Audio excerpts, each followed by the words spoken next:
...12. yargı paketinde getirilmesi düşünülen basına ve kamuoyuna yansıyan şekilde avukatlık kanununda düzenlemeler yapılması öngörülmekte.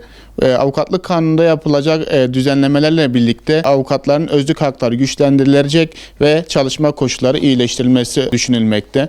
Buna ilişkin yapılacak düzenlemelerden birkaçını dile getirmek istiyoruz. Bunlardan bir tanesi noter yardımcılığı sistemi getirilmesi öngörülmekte 12. yargı paketinde. Diğer bir düzenleme ise tapu işlemlerinde yapılacak satış durumlarında tapu değerinin 30 milyon TL üzerinde olması halinde her iki tarafın da avukat bulundurma zorunluluğu getirilmesi düşünülüyor. Yine stajyer avukatlara bu noktada maddi destek verilmesi düşünülen bir başka düzenleme olarak ön plana çıkıyor. Yine avukatların mahkemeler noktasında gerekli belgelerin erişimi kolaylaştırılması öngörülmekte 12. yargı paketinde. 12. yargı paketinde yine bir başka getirilmesi düşünülen düzenlemelerden bir tanesi de Türk Ceza Kanunu'nda nitelikli dolandırıcılık babında yer alan suçun basına ve kamuoyuna yansımış olduğu şekilde IBAN dolandırıcılığı noktasında bir düzenleme yapılması öngörülmekte. Bu yapılacak düzenleme ile birlikte bunların ceza miktarlarının düşürülmesi durumu söz konusu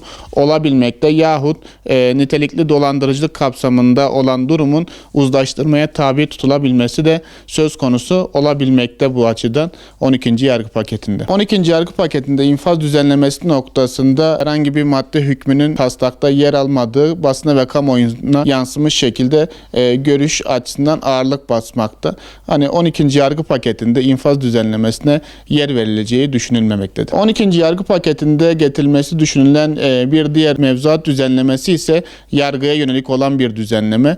Mahkemelerin bu noktadaki dosyaların daha hızlı bir şekilde sonuçlandırılabilmesi noktasında belirlenen hedef sürenin bu noktada sabit tutularak hedef süre çerçevesinde dosyanın bitirilerek sonuca kavuşturulması öngörülmekte. Bu noktada hedef sürenin ihmal halinde aşılması durumunda gerekli yaptırımların yapılması da öngörülebilmektedir 12. yargı paketinde.